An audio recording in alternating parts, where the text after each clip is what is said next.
My name is Ryan Recalde. I'm 26 years old. I'm from Calaca, Batangas.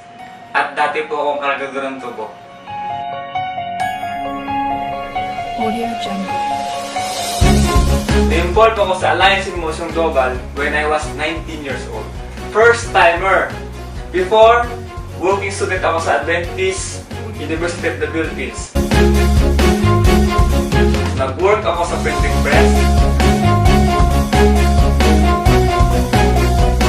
Audio Jungle.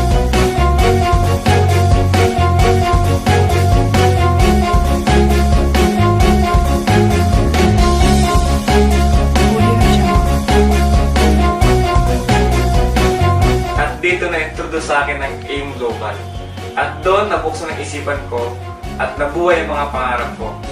Hindi ako nakatapos sa pag-aaral, walang diploma. Kaya nakita ko sa AIM Global na dito mababago ang buhay ko. Kaya ginrab ko na yung opportunity. Pero ang problema, wala akong pera. Kaya pinilit ko ang aking magulang na isang laang pinagtatayo namin ng bahay. Grabe, hindi pala ganun kadali. Walang naniniwala sa akin, maraming nag-discourage sa akin, pero hindi ako nawala ng pag-asa. Because I want to change my life.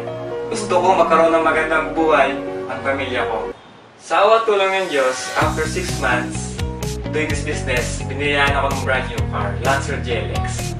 After another 6 months, nakabili ako ng sariling bahay sa Tarosa Heights. Doon na lumaki yung grupo ko at nagtuloy-tuloy na yung blessing. My second car is a sports car, Hyundai Genesis Coupe. At nakapatayo din ako ng bahay sa Batangas. And my latest car is Montero Sports 2014. At kakabili ko lang ng kondo sa ADB Avenue Tower, malapit lang sa office.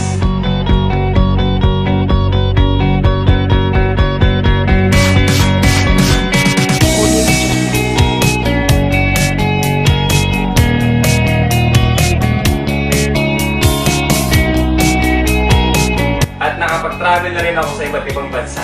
In my 6 years sa AIM Global, lahat ng meron ako ngayon, lahat ito ay galing sa AIM Global.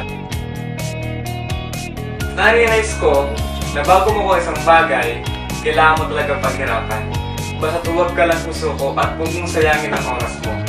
Lagi lang mag-pray at magtiwala sa Diyos dahil lahat kanyang ibigay sa taktang panahon. Audio Jungle. Audio Jungle.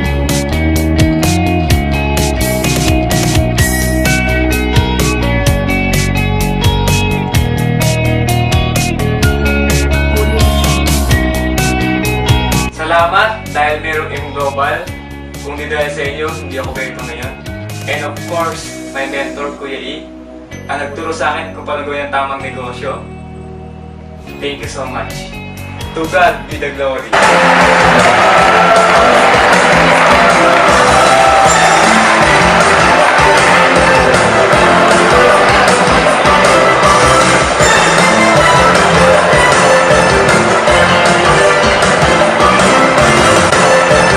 Motion Global, these awards makes me inspired.